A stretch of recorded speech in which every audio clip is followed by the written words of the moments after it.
Wafa is a Syrian-American psychiatrist who was born to devout Muslim parents. She had a life-changing event when she was in medical school at the University of Aleppo in Syria.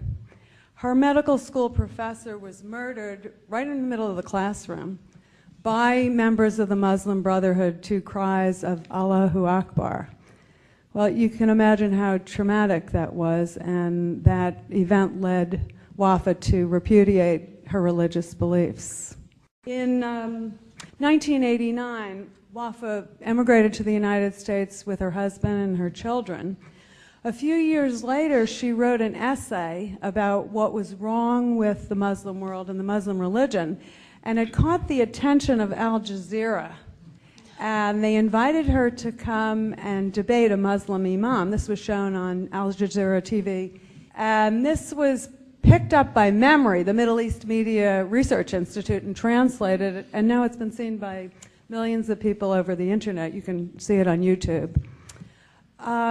Wafa continues to speak out about the threat of Islam on Capitol Hill to the Department of Homeland Security, Fox News, CNN, Voice of America, all around the world, and venues too numerous to mention. In 2006, she was named as one of the 100 most influential people in the world by Time magazine. And she's working right now on her book, An Escaped Prisoner, Why God is a Monster. Dr. Wafa Sultan.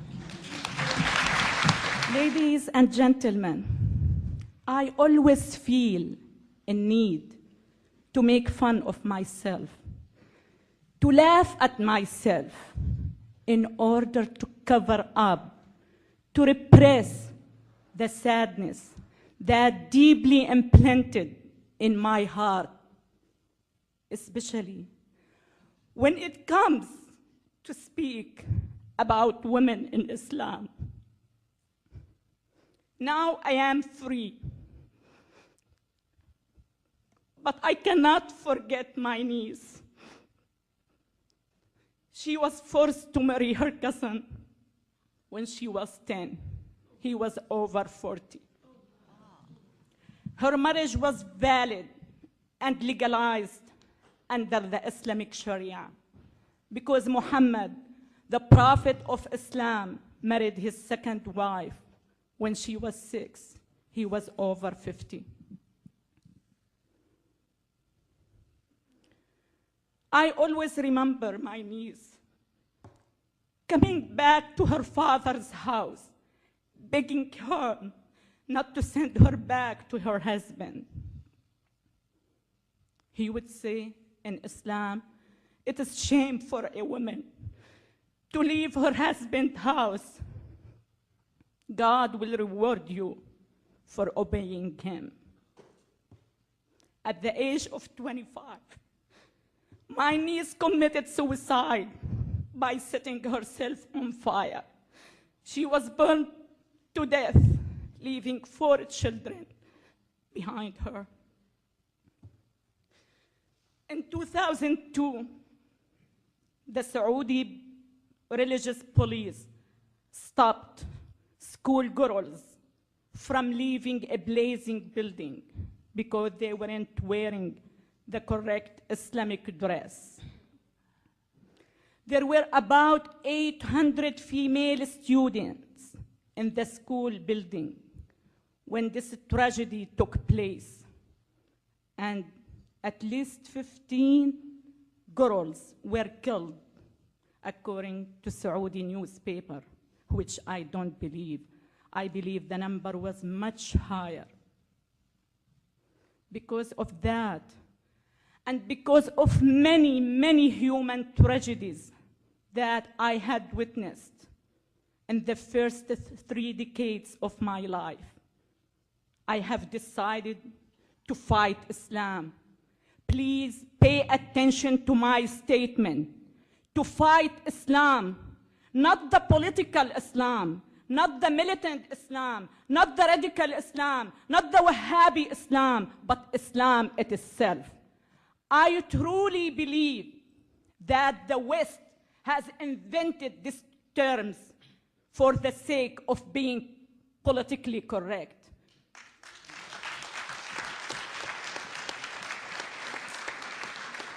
Growing up in Syria, I have never heard but Islam. Islam has never been misunderstood. Islam is the problem, but no one is stating the truth. No one is taking a hard look at the root of the terrorism, which is the brainwashing machine called Islam. Islam is not up to me, is not up to any Muslim man or woman. Islam is exactly what the Prophet Muhammad did and said. In order to understand Islam, you have to read the biography of Muhammad. It is very traumatizing. It is very shocking. He married his second wife when she was 6 years old. He was over 50. I just came back from France. I debated with a Muslim Pakistani woman. She was the Minister of Women in Pakistan. When I told this fact to my audience, she turned to me and she said, "It is a big lie." She was 9, not 6. It sounds like when a policeman stops you because you're driving over 100 miles per hour and you turn to him and say, "It is a big lie. I was driving 90 miles per hour, not 100 miles. She was 9, not 6. He married his second wife.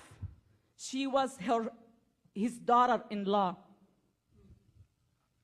His son was adopted, and at that time it wasn't accepted by the pre-Islamic Arabic culture. So he turned to his followers and he said, "I was told by God that adoption is forbidden. And adoption, believe it or not, has been forbidden in the Islamic culture, just to justify his marriage of his daughter-in-law." His third wife was Safiya. She was a Jewish woman. It was well documented, well written in our school book, that he attacked her tribe. He killed her father, her brother, and her husband at the same day he slept with her. That's what I call Islam. You need to know, you need to understand that Islam is the problem. I am sick and tired of people here in the West asking me to soften my message. I am sick and tired of people asking me, "Are you trying to change 1.3 billion people?" Yes, I am trying. Yes, I am.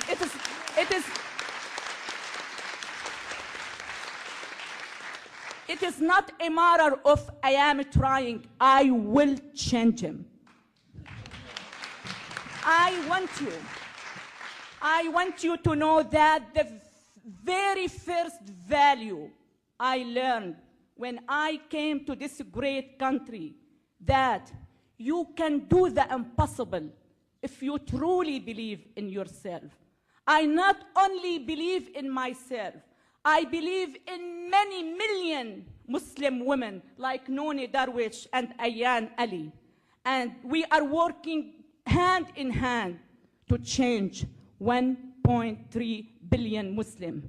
They have to realize that they have only two choices: to change or to be crushed.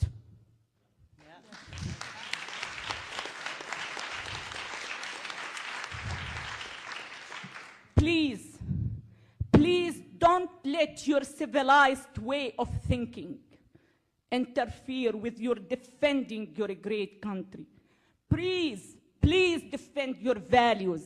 Please defend your freedoms. Defend the heaven you are living in. Don't take anything for granted. I don't. I enjoy every single moment of my American life. Just walking down the street by myself without being accused of being a whore is a bliss for me. Just chatting with my next door male neighbor without being accused of committing adultery is a bliss for me. Having a cup of coffee at Starbucks by myself is a bliss. Please, please don't take anything for granted. Please defend this beautiful country. My dream is to see my country, Syria, as free as America, not the other way around.